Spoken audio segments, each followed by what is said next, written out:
Have you ever heard of a rule that actually encourages people to ignore their main job for a whole day every week?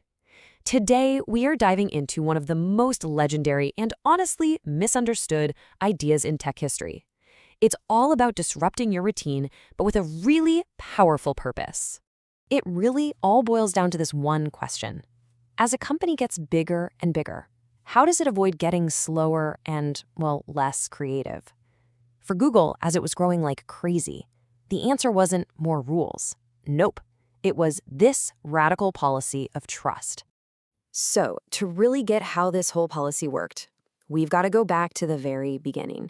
It all started with this one simple but incredibly powerful rule that pretty much shaped Google's entire culture in the early days. Right there in their 2004 IPO letter, the founders, Larry and Sergey, just laid it all out. And look, this wasn't just some fun little perk. This was a core philosophy.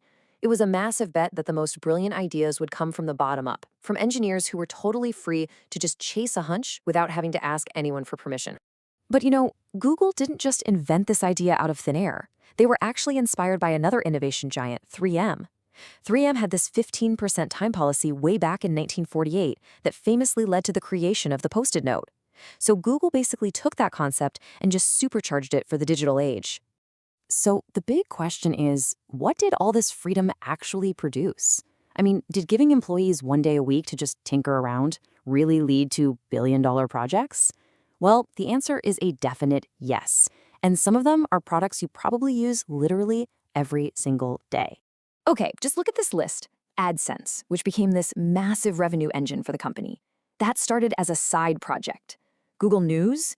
An engineer created that after 9/11 because he wanted a better way to see news from all kinds of sources in one place.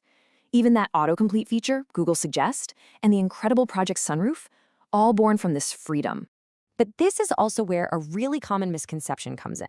Gmail is the perfect example of this spirit of 20% time. It was born from a developer's personal frustration with email.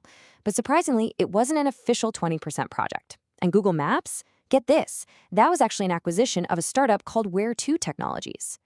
But then as Google became this massive public company, this almost utopian idea of creative freedom, it crashed head-on into a very, very real-world problem. Yeah, employees started calling it 120% time. The pressure to meet quarterly goals and deliver on their main job just got so intense that their passion projects had to be done on nights and weekends. It became an extra 20% on top of their 100% day job. And the hard reality was, even though this policy was famous around the world, its actual use inside Google was surprisingly low. Some internal reports suggested that only about 10% of engineers were consistently able to take advantage of it. The culture had really shifted from permissionless innovation to just prioritizing your main job. But the story doesn't just end there. The idea didn't die out. It transformed. The spirit of 20% time was just too valuable to let it disappear, so Google had to adapt.